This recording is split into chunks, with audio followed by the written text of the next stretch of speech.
You were serious about that? Of course, we're always serious about that. This is Dennis New York Giants Straight Talk, powered by Online Big Blue LLC. Oh, got a little bit to talk about this Saturday because of the fact that the NFL salary cap just exploded. Oh, there is a large increase to the salary cap, and when you look at it on paper, certain Giant fans again are just going nuts. Yeah, there was a large rise in the salary cap by over $30 million. It went from $224 million to $255 million. But at the end of the day, you're still only leaving the Giants right now without making any moves with about $30+ million in salary cap space. So you still want to try to bring back Saquon Barkley. You still have to make a decision. You still want to try to bring back Xavier McKinney. You want to try to make a decision on Saquon Barkley. You have other needs to fulfill on this team. You have to question what you're going to do with Isaiah Simmons. So you're not 100%. I mean, you're not out of the cap space woods. Does it offer Joe Schoen more flexibility? Well, hell yeah, of course it does. You know, when you're sitting there currently with, let's see, 32 million, it will say, which is more than anticipated. Yeah, that's a good thing. But the problem is this. It's a good thing if you have a roster full of talent, which we don't. We talked about it before. You're going to need minimum 2 guards.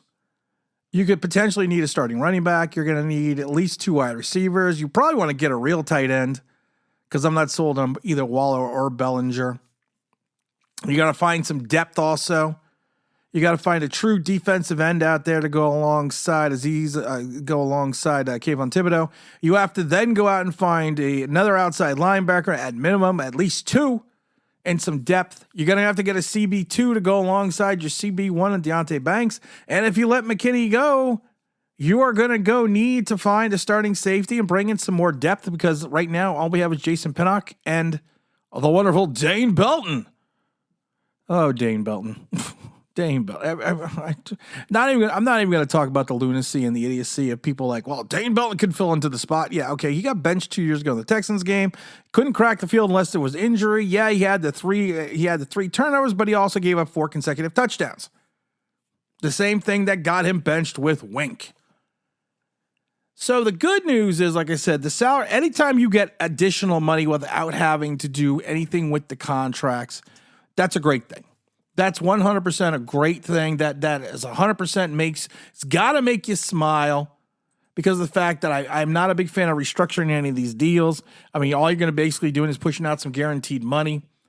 But like I said, if you look at adjusted cap space, and you also go with the rule of 51, you could potentially have, I don't have the exact numbers in front of us. I know we have 17 million in dead cap space already.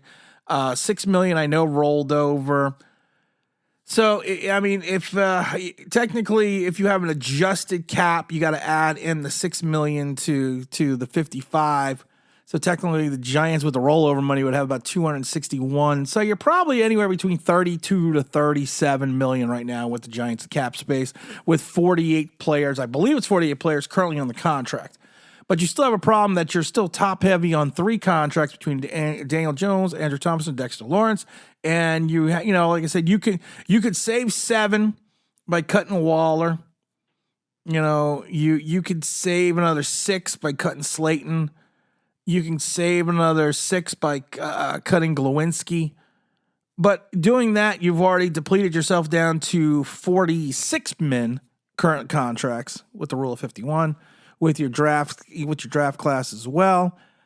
You're probably going to have to move. You're probably going to have to restructure one of the deals in Thomas and Dexter Lawrence. You're probably going to have to. You're probably going to have to convert a portion of their salary into base salary into signing bonuses. The only problem is their base salary is only 14 and 16 respectively. So you may have to do some work with Daniel Jones's contract, which I think would be the anchor for this team. We've talked about. How many times have we talked about how this contract is just dead weight? You are dead weight in the water with this deal. There's nothing you could say or tell me that is going to make me change my mind about this. But there is a silver lining to this to this salary cap going up. There is a silver lining. And that silver lining is it makes it more palatable to get rid of Daniel Jones and his $22 million dead cap number in 2025. It makes it palatable. Why? Because the salary cap doesn't go down. Now, the salary cap went up so exponentially because of the revenue sharing, because of COVID and everything else, but salary caps don't usually go down. So you're going to keep growing that $255 million number. So at the end of the day, when 2025 rolls around and you have that $22 million dead cap number that hopefully we don't move off of with Daniel Jones, you'll be sitting pretty. You'll be like, okay, all right, we're good. We'll have a dead cap hit. We'll have a cap hit. If we get rid of them, we only have a dead cap number of 41, but we'll only incur $22 million in dead cap space. So we'll pick up 18 plus million by getting rid of him. And with the cap at that type of number that we're looking at, I mean, that's some serious cash that we don't have to worry about if we want to add. We talked about it before. If we want to add money to that quarterback bucket, we don't need to worry now because we'll actually literally have money to be able to do that.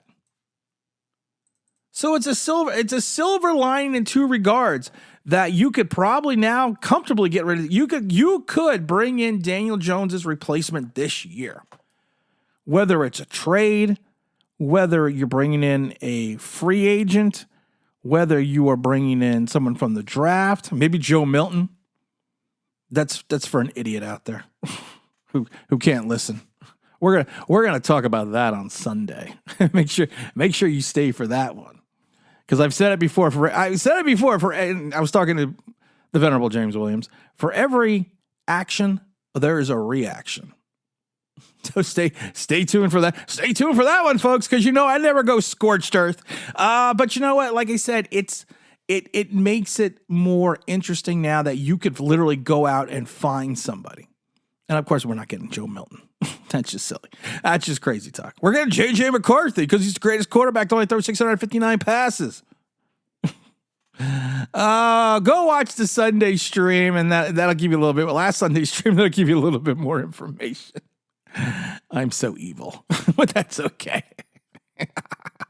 But long story short, like I said, it's just gonna make it easier for Shane or whoever Shane's replacement is if he flames out in 2024 to make that move to get rid of Daniel Jones. It allows you now to take a look at bringing someone else in this year, maybe Gardner Minshew. Maybe you bring in the porn stash for competition. I think if you brought in a quality quarterback to compete against Daniel Jones, he would fold like a cheap tent. And I could clearly see that happening. So bring in a guy that's got some talent. Bring in some guys that you want to bring into the draft. Now you can grab a quarterback with one of your second round picks. I've said it before. You don't have to use that first round pick to get yourself a quarterback. But if there's someone of interest in the second round, if Penix or someone falls into the second round or to the latter half of the first round, you want to trade back up. Hell, now if you want to trade back up into the first round with this additional money, you can do that. If you wanted to go after and try to get that first pick or the second pick or the third pick, you can do that now because now you have the cap space. So in my mind, you got to start ticking the clock on the Daniel Jones contract. And I'm going to keep my fingers crossed until we get this done because I'm not superstitious. I'm not superstitious, but I am a little stitious. So I'm a little stitious. Don't forget, go to NewYorkGiantsLive.com. Read the daily articles. Also, we're going to have the big live stream on Sunday, 10 a.m. Eastern Standard Time. Make sure you stay tuned for that. We're going to have a couple of guests coming in, stopping by.